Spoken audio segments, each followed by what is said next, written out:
Vous êtes sur RTL.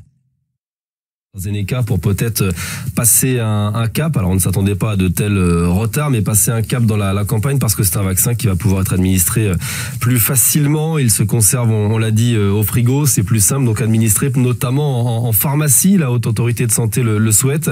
C'est vrai que ça change tout, la conservation de ce vaccin. Bonjour Gilles Bonnefond, enfin rebonjour Gilles Bonnefond, on vous retrouve, vous le président de l'Union syndicale des pharmaciens. On a entendu le feu vert de la HAS. Est-ce que vous êtes certain de l'obtenir avec le ministre? J'imagine que vous en avez déjà discuté, c'est en bonne voie?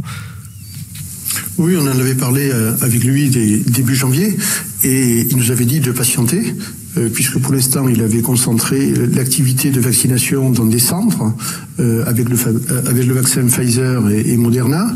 Bon, on voit bien que les centres sont saturés, qu'il n'y arrive pas beaucoup, que peu de médecins généralistes vont dans ces centres de vaccination. C'est plutôt des médecins retraités ou des hospitaliers qui font le travail. C'est un petit peu compliqué. Donc là, on amène le vaccin à proximité du domicile du patient, avec une fluidité que l'on peut organiser avec les 20 000 pharmacies qui vont vacciner et proposer le vaccin. Alors ça va pas être facile, bien évidemment, puisque on n'a pas beaucoup de doses. Donc on sent que dès ce matin, les listes d'attente vont commencer à s'installer dans les pharmacies. On est en train d'organiser l'approvisionnement avec des grossistes répartiteurs. Et puis, nos confrères médecins en ville et infirmiers pourront également vacciner, à condition d'organiser des vaccinations dans leur cabinet, parce qu'il faut injecter les 10 doses de ce flacon, parce que dès qu'il est entamé, il faut l'utiliser le plus vite possible pour éviter les risques de contamination.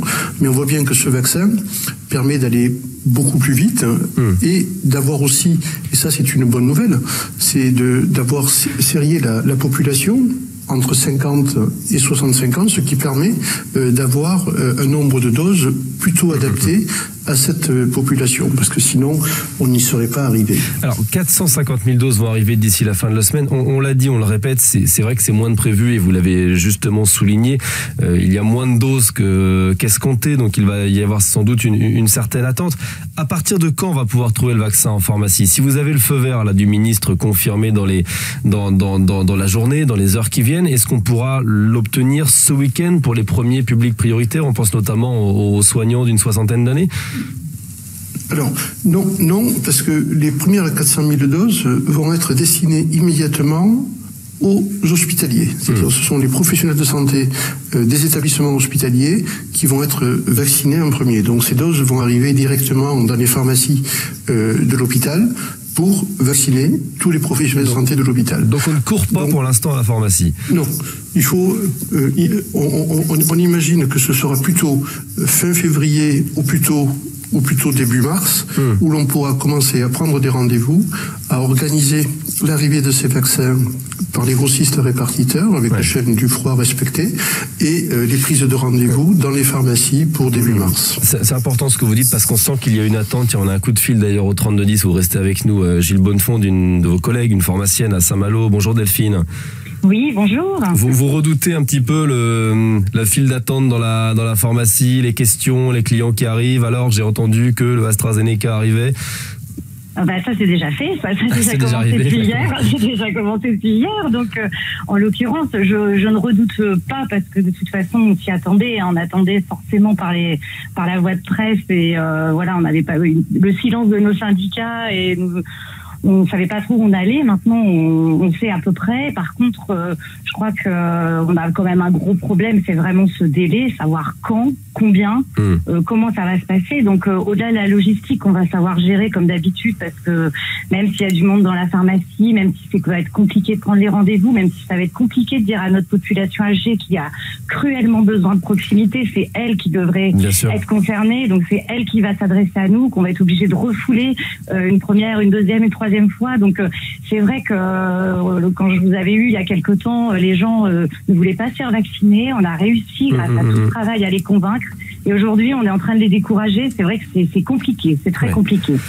Merci Delphine pour votre témoignage. Gilles Bonnefond, je reviens vers vous. On sent, c'est vrai, une attente de la population. Déjà des gens hier dans la pharmacie, par exemple, de Delphine du côté de Saint-Malo. Est-ce que vous aimeriez d'ailleurs pouvoir aussi administrer les vaccins Pfizer et Moderna? Parce qu'on comprend l'utilité des pharmacies, notamment pour les personnes âgées, Delphine le disait, isolées, qui ne peuvent pas se déplacer, qui ont du mal à prendre rendez-vous sur Internet. C'est pas simple aujourd'hui de se faire vacciner.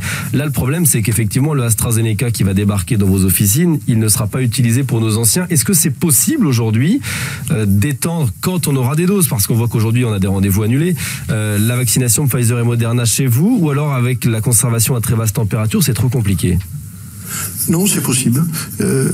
On a aujourd'hui dans tous les départements un congélateur à moins 80 degrés qui a été installé dans les hôpitaux. Donc tous les hôpitaux sont équipés d'un congélateur. Il suffit de prendre des rendez-vous pour la semaine suivante. On commande à l'hôpital par l'intermédiaire du grossiste les doses nécessaires pour la vaccination de la semaine suivante. On est livré le lundi pour approvisionner également les médecins et également les infirmières qui veulent vacciner, elles aussi, à domicile et en pharmacie. Et on a 4 jours pour injecter le vaccin. C'est ce qui se passe d'ailleurs dans les centres de vaccination. Les centres de vaccination n'ont pas le congélateur. Donc vous aimeriez que quand des doses vont arriver, le ministre vous donne aussi le feu vert pour ces vaccins-là? Je pense que ce sera nécessaire, parce que tout simplement, les centres de vaccination ne pourront pas absorber, quand il y aura assez de doses, toute la vaccination et toutes les demandes des patients. Et puis de rapprocher les vaccins, parce qu'on aura l'habitude de les utiliser, parce qu'on aura mis en place toute cette chaîne logistique. On rapproche les vaccins des patients, c'est plus confortable pour eux.